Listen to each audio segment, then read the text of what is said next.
به نام خداوند بخشاینده و مهربان و با تقدیم سلام و احترام به تمامی شما عزیزان، انشالله که تمامی شما شاگردان عزیز، کسانی که در صنف آمدین و شماهایی که بیننده ما هستین، خدا کنه تمامی شما عزیزان خوب و صحتمند باشین. خب شاگردان عزیز، به امید ای که حتما کار خانگار حل کرده باشین، درست است؟ و حتما بعد از اونمو سوال و جوابی که در ختم درس با هم میکنیم انشالله که آماده باشین، به خاطر که درس گذشته شما خوبتر برای شما تمرین شوه و ذهن نشین شوه. العربیت مضمون عربی شما صف الثالث صنف هفتم الدرس الثالث والعشرون، درس 23 ما شما که عنوان درستان القریه است یا قریه یا روستا. از صفحاتو که از صفحه 90 تا 94 کتاب شما را در بر میاره. خب شاگردان عزیز، مثل همیشه خدا کنه درس گذشته را خوب یاد گرفته باشین. کلمه های جدیدی که آمده بود، حالت جمع و مفردی بعضی از کلمه هایی که در درس گذشته خواندیم انشالله که یاد گرفته باشین و به امی امیدواری هدف درس امروز ما هم آشنایی هرچی بیشتر و بهتر به زبان عربی است. انشالله که از محتویات درس امروز چیزی خوبی را یاد بگیرین و حتما با دست پر به خانه بر بگردین. خب شاگردان عزیز، میرم براتون کلمه به کلمه معنا میکنم موضوع درس ما شما را که در مورد قریه هست. شما هم خوب دقیق متوجه باشین که هر کلمه به تنهایی چی معنا میده، درست است؟ برای حمایت از ما چینل بیگم اکادمی را سابسکرایب کنید و سپس زنگوله را فشار دهید تا به تمام ویدیوهای درسی ما دسترسی داشته باشید و از آنها مستفید شوید. ذهب که مثل همیشه بر شما گفتم ذهب فعل چی است؟ فعل ماضی هست، درست است؟ فعلی که در زمان گذشته انجام شده باشه. ذهب رفت، عارفون که اسم شخص است، درست است؟ عارف و اخوه و برادرش الی القریه، الی یعنی بسوی و القریه هم که قریه. عارف و برادرش به طرف قریه میره. خب به این متوجه باشین که در قریه چی گپا میشه و چی اتفاقات میفته. فمکث چی معنا شاگردان عزیز؟ پس معنا میده و مکث یعنی ماندن، درست است؟ فمکث یعنی پس ماندن، فیها یعنی در آنجا، ایامن یک چند روزی، و شاهدن و مشاهده کردن، هناک یعنی در آنجا، منظره های جمیلتن زیبایی را. المزارع خضراء یعنی مزرعه هایی که سرسبز بود، و الجبال مرتفعاتون و کوه هایی که مرتفع بود یا بلند بود، و المیاء جاریتون و آب هایی که جاریتون چه بود؟ جاری بود یا در حال جریان بود یا روان بود.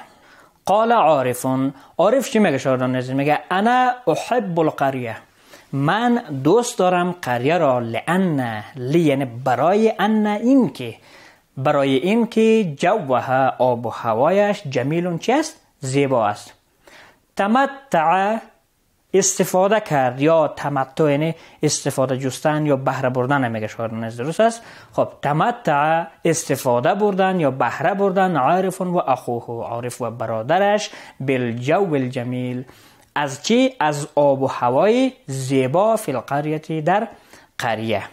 ثم سپس یا بعدن چی کردن؟ رجع، ببینید بر دو نفر ما شما که استفاده میکنیم. رجع یعنی برگشتن، الی المدینه، بسوی چی؟ بسوی شهر، درست است؟ نه، شهر به ده و قریه رفته بود. سعیدین یعنی خوش و خرم و خوشحال و با سعادت برگشتن. شاگردان عزیز، باید متوجه باشین یک تعداد از کلمات را در درس امروز ما شما از عربی به عربی معنا کرده، درست است؟ ما شما معنا میکنیم و بدریام براتون میگم، خوب متوجه باشین. کلمه از مکثه که مترادفش در عربی میشه بقیه، یعنی ماندن میگه، درست است؟ شاهده یعنی مشاهده کردن و دیدن که در عربی مترادف این کلمه ما شما کدام است؟ رأیه یعنی دیدن یا مشاهده کردن. تمتع یعنی استفاده بردن و استفادم که استفاده بردن یا بهره بردن میگه، درست است؟ سعیدین یعنی خوش و خوشحال، و مسرورین هم که خوشحال معنا میته و مترادف هستند. المیاء آبها و جمع الماء هم که اون جمع آب هاست. درست است؟ التدریبات و شاگردان عزیز قسمت تمرین ها یا آموزش های ما شما. التدريب الاول یعنی آموزش اول ما عجب ان الاسئله الاتیه، باز هم به مثل همیشه هدف از این قسمتی از تمرین آموزش ما شما امی است که شما عزیزان بتونین این جمله بیانیه را تبدیل به حالت سوالیه بکنین. درست است؟ مثل که در درس ما شما گفته بود که ذهب الى القريه، رفت به سوی چی؟ به سوی قریه. اما اگر بخوایم ما شما این جمله را به شکل سوال بگیم چه قسم میگیم من ذهب، چه کسی رفت الى القريه، به سوی قریه. در درس ما شما خوانده بودیم که چه کسی به سوی قریه رفته بود. درست است؟ جمله بعدی را سیل بکنیم. ماذا، چه چیزی را شاهد، مشاهده کردن، عارف فی القریه، عارف در قریه. درست است؟ یعنی چه چیز را مشاهده کرد عارف در قریه. جمله بعدی را ببینین. کیف کان، کیف یعنی چگونه، کان بود یعنی کیف کان یعنی چگونه بود جو القریه، آب و هوای قریه. لماذا، برای چی، یحب دوست دارد، عارف القریه. خب شاگردان عزیز گفته به خاطر چی عارف قریه را دوست داشت. تمامی دلایلش را ما شما در درس خوانده بودیم. خب عزیزان در درس امروز ما شما باز هم یک نکته دستور زبان داریم که آشنایی با انواع همزه است. درست است؟ ما در ادبیات عربی انواع همزه را داریم. بین که آشنا شویم که انواع همزه چه قسمی است. یکی همزه قطع از شاگردان عزیز و دیگر هم همزه وصل.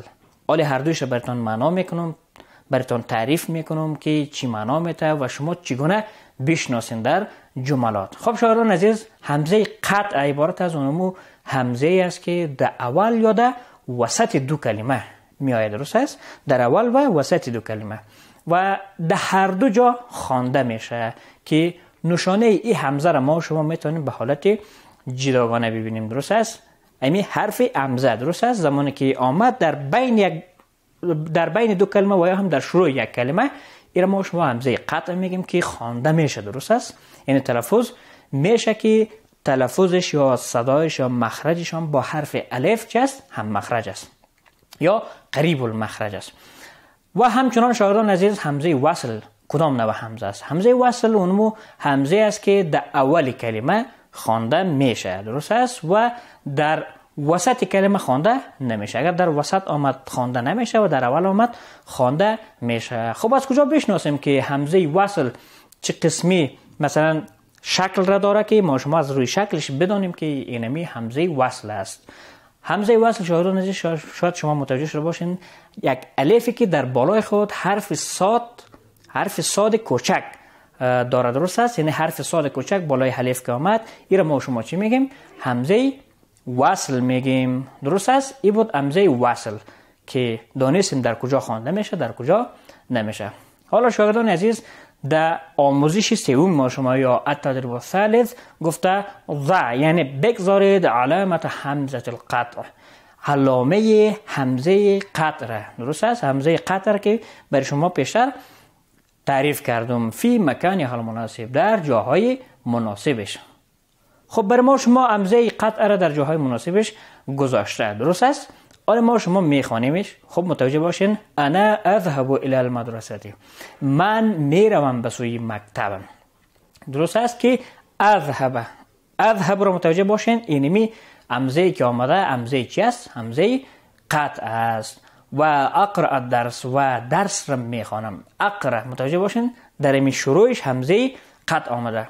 و اکتب الواجب المنزلی و می نویسم کار خانگی را که در کلمه اکتب در می اولش همزه قطع آمده.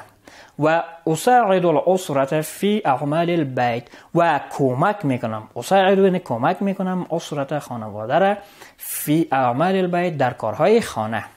و احترم الکبار و احترام میکنم بزرگترها را. سعی شاگردان عزیز احترم دمی اولش همزه قطع آمده. ولا اظلم احدا و هرگز اظلم ظلم نمی کنم احدا به هیچ کسی. درست است؟ و هرگز به کسی ظلم نمی کنم. و ازور الاقارب و ملاقات میکنم خویشاوندانم را فی ایام العطله در روزهای تعطیلات. التدریب الرابع یا آموزش چهارم ما شما استعمل الکلمات الآتیه، استفاده کنید کلمه هایی که در ذیل آمده فی جمل مفیده، در جمله هایی که معنادار باشد. درست است؟ ما برای شما فقط معنا میکنم، شما باز در خانه به اعصاب آرام جمله های مناسب را برایشان نوشته بکنین. مکث یعنی ماندن را میگه. درست است؟ کسی که در یک جای میمانه. شاهد مشاهده کرد که تمامیشان فعل ماضی هست و رجع برگشت. میریم شاهدان عزیز به طرف التدریب الخامس، آموزش پنجم ما. هات جملا کما فی المثال، بیاورید جمله های را طوری که در مثال آمده مستعملا استفاده بکنید. از چی؟ از و. درست است؟ از حرف ربطی و ما شما استفاده میکنیم. مثال متوجه باشین، گفته فتح حامد کتاب. فتح حامد کتاب، حامد چیکار کرده؟ کتابش را باز کرده. درست است؟ یعنی باز کرد حامد کتابش را و قرأ الدرس و خواند درسش را.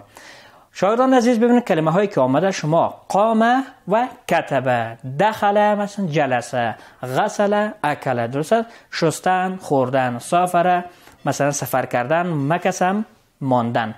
تمام اینا را شما بگیرین و به جمله هایی که خودتان راحت هستین تبدیل بکنین. التدریب السادس، آموزش ششم ما شما حول کما فی المثال، تغییرات بیارین طوری که در مثال تغییرات آورده. خالد و عارف ذهب، خالد و عارف رفتند. اگر بخوایم که ما شما اسمشان را نگوییم و ضمیرشان را بگوییم چی میگیم؟ میگیم هما ذهب، آنها رفتند. حامد ذهب، اگر یک فرد باشه حامد ذهب میگیم حامد رفت. اگر ضمیرش استفاده بکنیم میگیم هو ذهب، او رفت. حالا شاگردان عزیز شما این جملات را در خانه بخوانید و مطابق اسمشان، مطابق تعداد و کمیتشان با شما ضمایرش را استفاده بکنید. التدریب السابع، آموزش هفتم ما شما الثروت اللغویه یا ذخایر لغات. در درس امروز باز هم مثل همیشه با یک تعداد از کلمه های جدید آشنا میشیم که این کلمه ها مربوط یزرع فی بلدنا یا در کشور ما زرع میشه. چیزهایی که در کشور ما شما زرع میشه این کلمه ها را با هم میخوانیم و معنا میکنیم. القمح گندم را میگه. درست است؟ البطاطس کچالو، الفلفل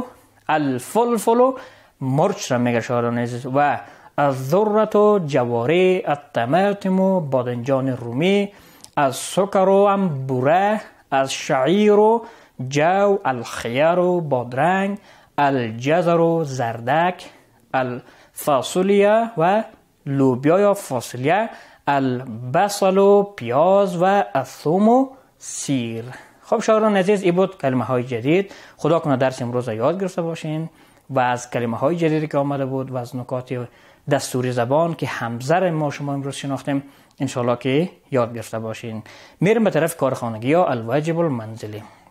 خب شاگردان عزیز بر ما شما گفته که علامت صحیح یا تک مارک را شما در پیش جواباتی که درست هست بگذارین. جملات را شما در خانه بخوانید، ببینین کدامش درست است و کدامش اشتباه. اما جمله که درست است باز علامت تک را میگذارین. درست است؟ اولی شما براتون کار میکنم.